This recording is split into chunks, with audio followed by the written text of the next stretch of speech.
Yo, what is up guys? Can you please support this channel and leave a like and subscribe? Enjoy the video. Counter-Strike Strange Evolutions. All good things were once not good. Like a statue, it at one point was just stone, yet to be carved. Or Lamborghini started out as tractors. A beautiful painting was once an empty canvas. My point here is that most good things now started out as not too good, like Counter-Strike. I wouldn't exactly say it was bad, but it's had over 20 years to grow and become better, and that it has. There is so much cut content, ideas, gameplay elements, and other things.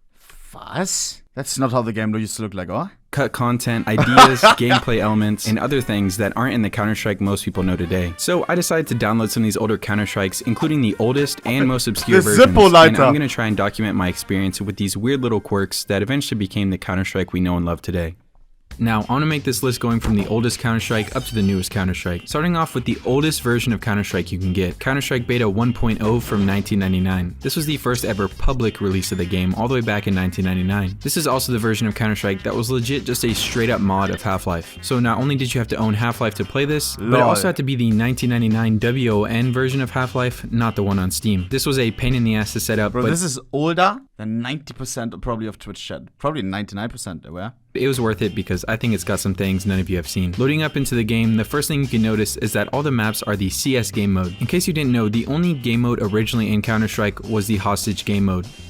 The defuse game mode wouldn't be introduced until later, so that's already something pretty odd from the first iteration. You've got some classic maps here like Assault, Desert, Mansion, Prison, Siege, and Weapon Depot. Yeah, I know none of those other than Assault. A feature that was also in Siege is the best screenshotting map to this day. The best lighting, everything in CSGO. Every old Counter-Strike, excluding CSGO and CS2, was sprays. Unless you want to count graffitis as sprays, but they're a little different and cost money. I found you could choose which spray you wanted, which came in a wide variety like the Half-Life Lambda symbol. Very cool. A skull and crossbones, very scary, and Andre the Giant. Yeah, I'm gonna pick that one. There's also a spot to the right to choose what kind of player model you could have, which I assume was scrapped later because this didn't work and it's not in any other Counter-Strikes. I also tried to go into the chat room and internet games, but whenever I'd click on those, they'd just crash. Anyways, let's actually load up a game. The first thing I noticed is that the gun is on the left hand. This is a default setting, and as far as I know, there's no way to switch. Bring it back for CS2, please. Well, let us choose.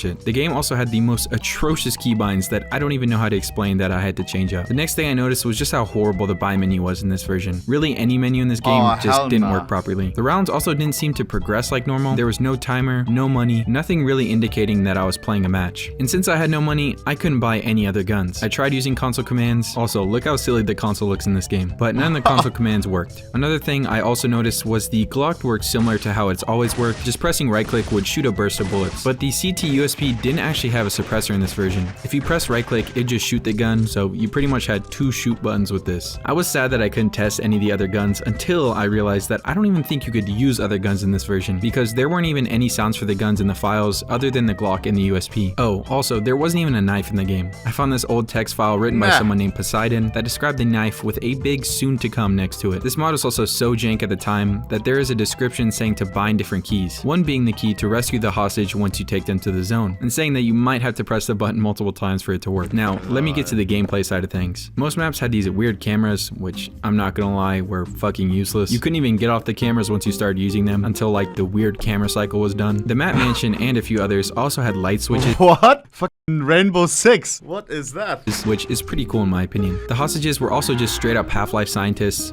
Okay, let's go. And to extract them, they'd have to follow you to the end. I could probably make a whole video on how weird this version of the game is, but I think I've had enough with it. So I'm moving on to the full Steam release version of the game, Counter-Strike 1.6. Right from the menu of the game, it seems way better. No more random selections or having to modify. Bro, when I see this, I immediately have to think about our r/plays masterpiece. If you know, you know, baby. 1.6. Right from the menu of the game, it seems way better. No more random selections or having to modify your game, and all the settings are condensed into a nice options button. Tabbing out of the game as well no longer fucks up my whole computer. Going to start up a game, we can also see that there are way more maps now, including the diffuse game mode, which if this wasn't here when the game came out, I don't really know where Counter-Strike would be now, thank God. Loading into a game, our gun is now on the right side, and CTs can now put on a suppressor. There are also loads more items in this version than the beta, of course. One of these items being the night vision goggles. Yes, yes, for some reason, Counter-Strike had NVGs in the game that basically serve zero purpose. I mean, don't get me wrong, they did work, but what pitch black map are you gonna play that requires these? There's also a tactical shield in the game, which was pretty booty. I mean, I never played this game like at all, so I have no clue if this was meta or anything, but I assume it wasn't too good.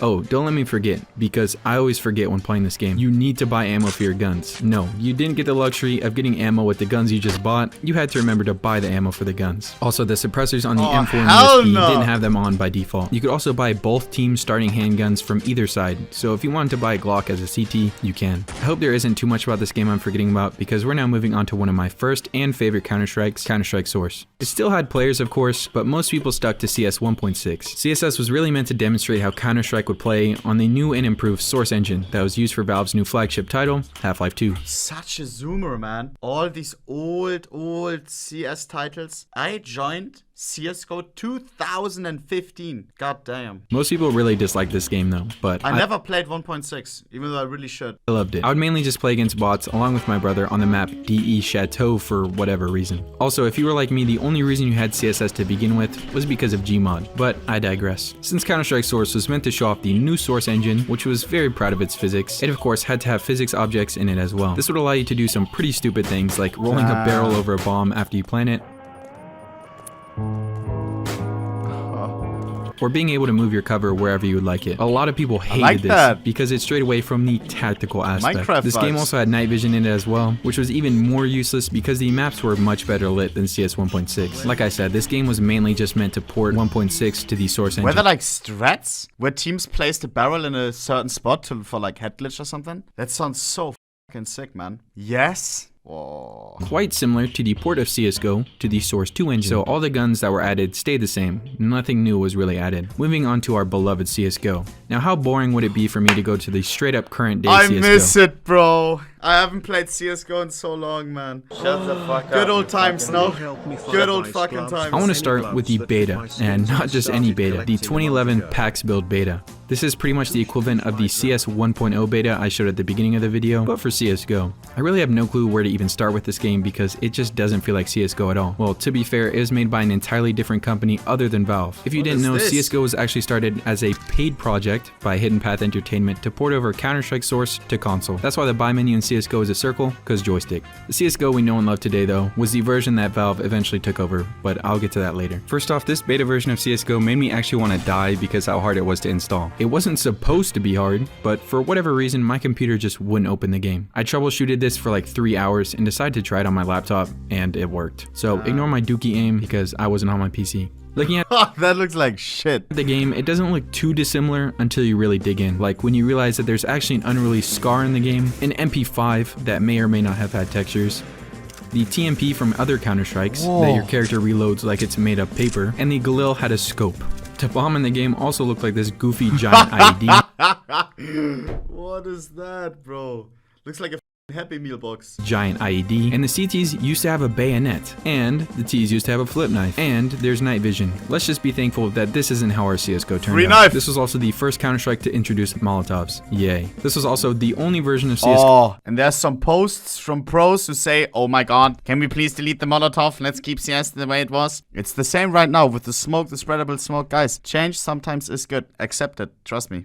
That had the cut Georgian right. This is tweets from pros. I think, who was it? I don't want to name any names. I think it was Dupree. Who said, please delete Molotov. Was it Dupree? Zubnex? Glaive? Okay, you're just saying random names. I don't know who it was. Right, please faction in the game. In this version of CSGO, the hostages also followed you around like in the other Counter-Strikes. I'm sure there's plenty more I could explain in an entire video, but Penguin basically did the same thing, but with a bit newer version of the beta, so make sure to check that out. Now, moving from the PAX version of CSGO, we obviously have the CSGO of today, or last week. This version got picked up from Hidden Path Entertainment by Valve because they saw the potential in it. Thankfully they did, because it would have completely bombed in my opinion. The game also ended up releasing on consoles if you didn't know, but saw no more updates after like 2 of them. So it's stuck in this really weird time capsule version of the game. I don't know about you, but I think we all know what changed in CSGO. You could pick hostages up, no more night vision, no more riot shields yet, no more MP5, Yeah, and a bunch of other weird quirks. I'm sure there will be plenty more changes in CS2 in the future, similar to all the other Counter-Strikes, and hopefully there's some pretty cool ones. Counter-Strike may be changing, but let's be happy it's not adding a new character with different abilities and 20 new maps every update. Anyways, I think that's enough with past evolutions for this video. Make sure to subscribe and like the video if you liked it, and if you didn't like it, go ahead and leave a comment why, and I'll try to do better next time. Well said,